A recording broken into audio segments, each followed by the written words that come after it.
It's been a while since I've done one of these judgy type videos.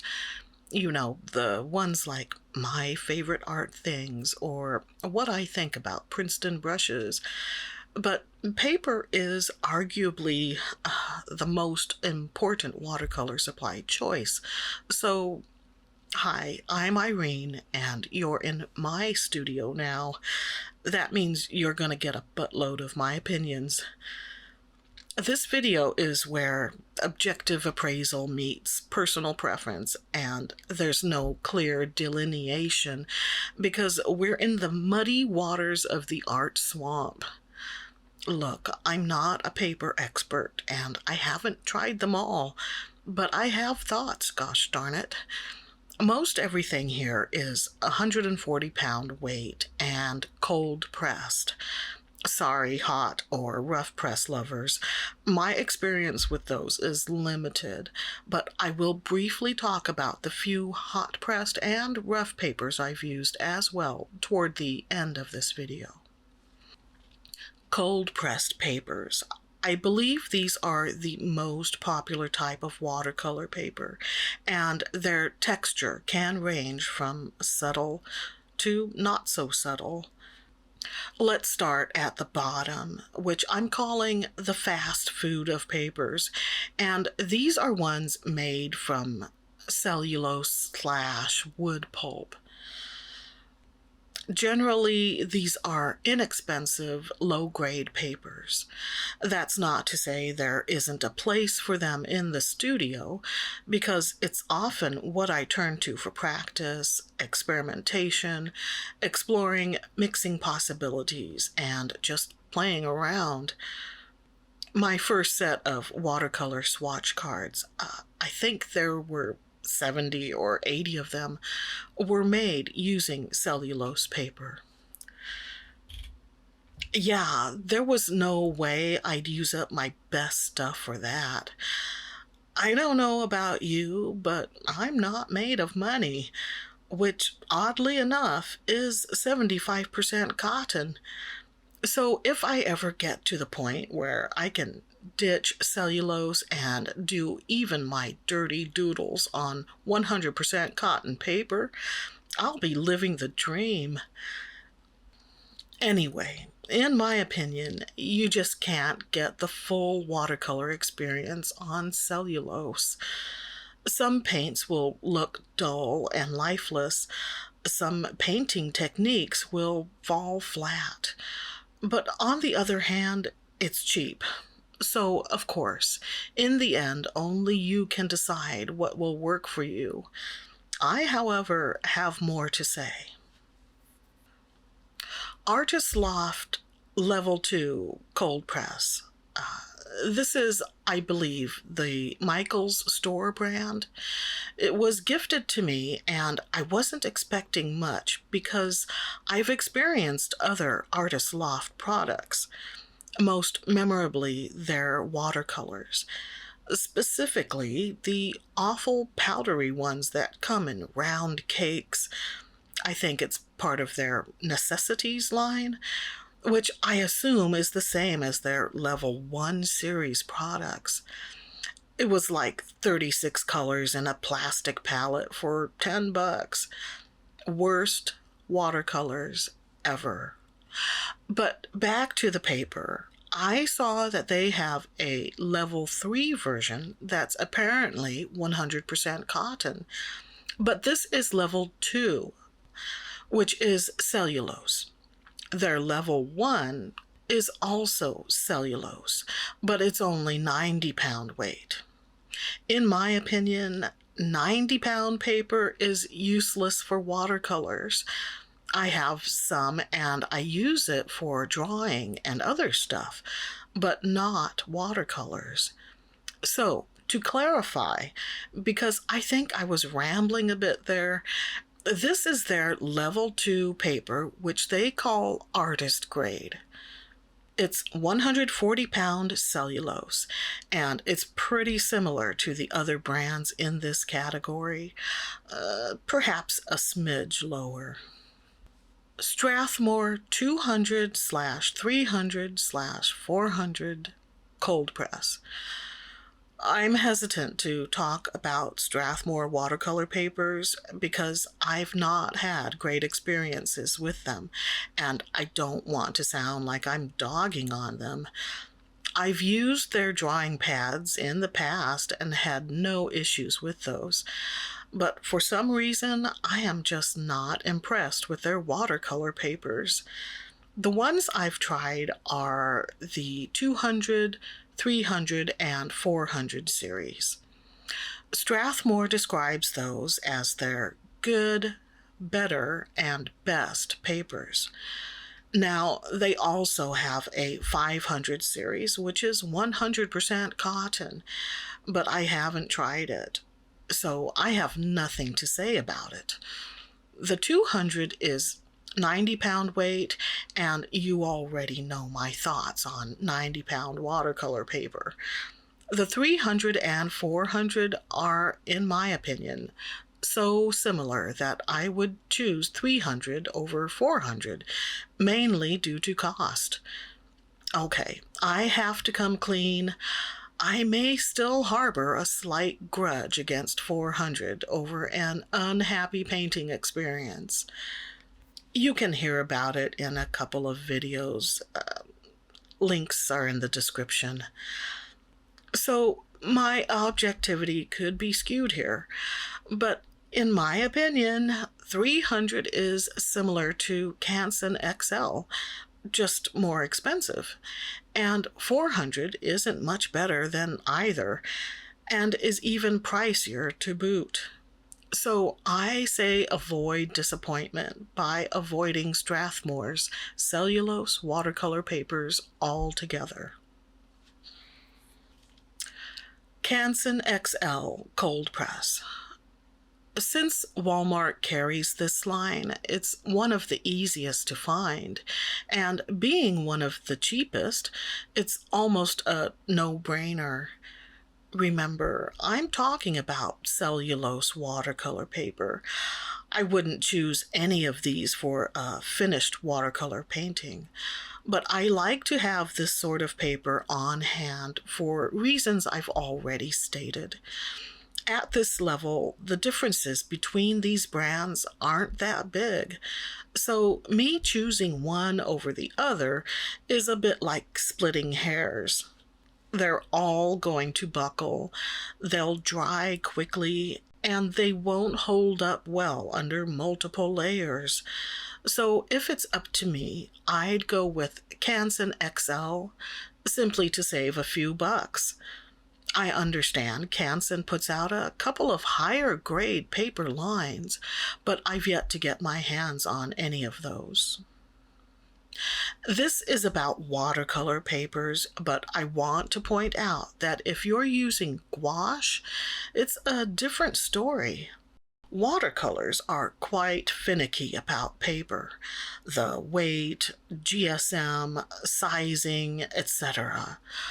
I've only been using gouache for a few months, but I've discovered it's not so choosy about paper.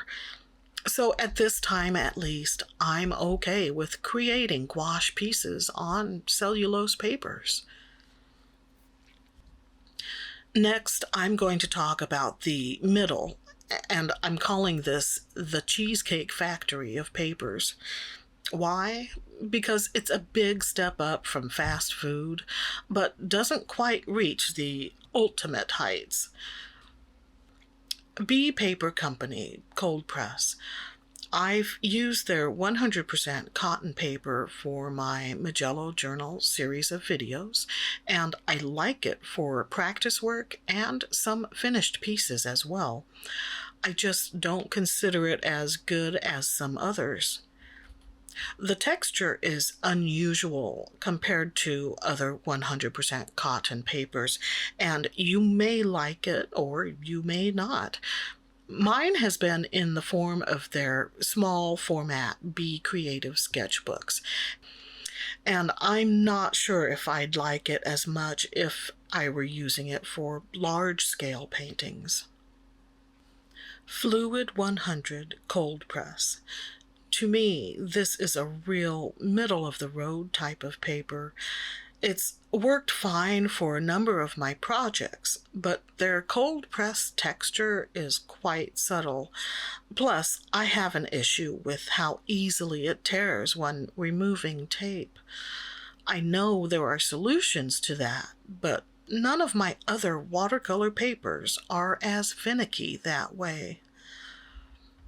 Now for what I consider the top watercolor papers that I've used anyway. And I couldn't come up with a category name for this, so I'm just gonna call it the insert your favorite fancy restaurant here of papers. These are all 100% cotton. In my experience, all of these in this top level have been very reliable and consistently high quality. Absorbency and flow are different on cotton.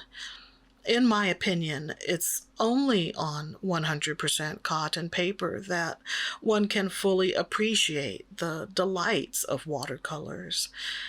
You may have to get them from an art supply store or from online sources such as Amazon, Blick, Cheap Joe's, or Jackson's. Fabriano Artistico Cold Press. This is one of the first 100% cotton papers I tried, and I still recommend it as a solid option. I've painted a number of pieces on Fabriano Artistico, and I was very pleased with its performance. If you're timid about texture, this is a good choice since it has a mild tooth. It's more textured than Fluid 100, but less than Arches and Hana Moola. That makes it a pleasant middle ground paper. That said, I occasionally find myself craving just a tad more texture. No, I don't have a Goldilocks complex. Why do you ask? Arches Cold Press. This one seems to be the go-to brand for a lot of artists, and I can understand why. I've done a number of projects on it without any complaints. Well, okay, sometimes I wish it were slightly less toothy. Arches can be found at Michael's stores, but the price is so jacked that unless you've got a killer coupon, I don't recommend purchasing it there. Blick and Amazon both usually have better pricing. Well, this is an oops. Somehow I included Arches Rough in this category. So let's just skip that for now, and I'll put this footage later. Hana Moola Collection Cold Press. This has been my preferred paper for about a year now. It's similar to Arches, but not as toothy. Yeah, the texture hits that sweet spot for me. A couple of superficial points. That cover design, I like it a lot. I guess I'm a sucker for foil embossing, and I'm not proud of that. On the other hand, I don't much care for the black adhesive holding the sheets together. It tends to not want to let go, meaning I have to pick that stuff off the edge, and that's precious arting time I can't get back. Hot pressed. So now that I've covered the cold pressed papers that I've tried, how about the hot pressed?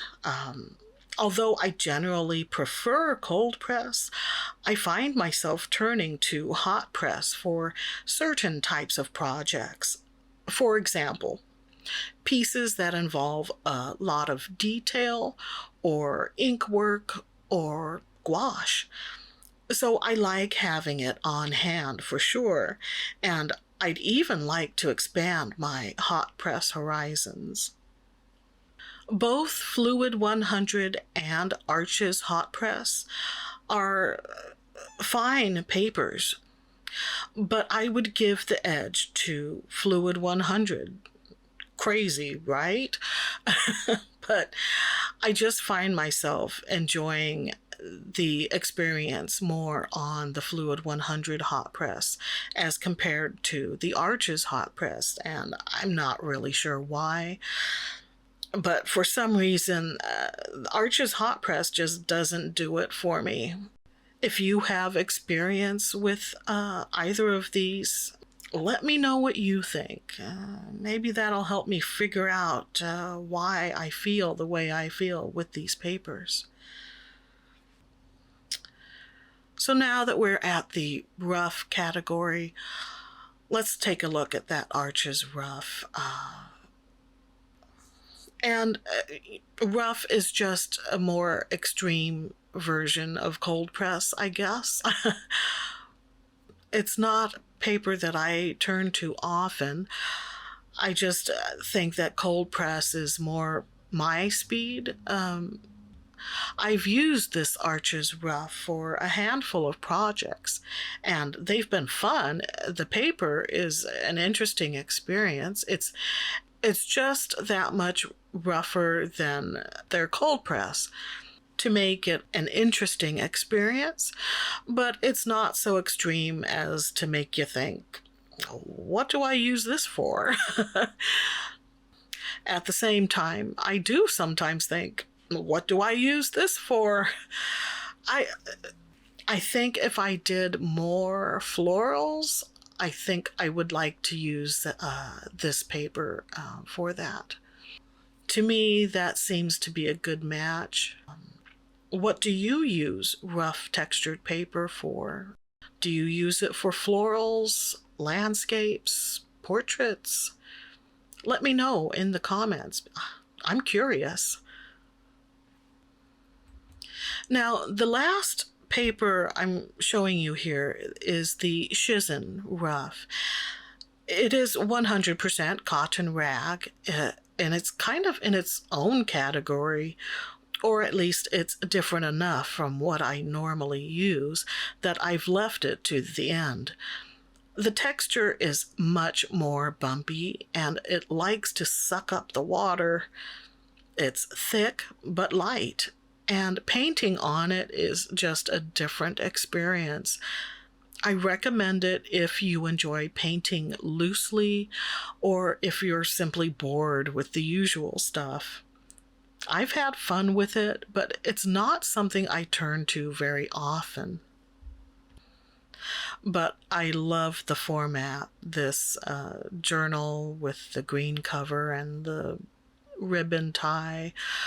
I think it's a very attractive sketchbook, and I like to show it off to people.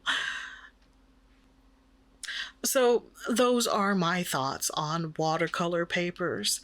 If you're looking for holiday gift ideas and skipped ahead for the too long didn't read wrap up, your best bet is to go with one of the 100% cotton options: Arches, Fabriano Artistico, or Hana Moola collection. And unless you know your artist friend is into hot press, just play it safe and get the cold press. Links are in the description. I'm happy to talk about my experiences with watercolor papers. And if you'd like to share some of your thoughts, please do so in the comments. I want to hear them. And until next time, remember, it's all subjective. You do you, I do me, we all do each other. No, wait, that's not right. Anyway, until next time, stay artsy, my friends.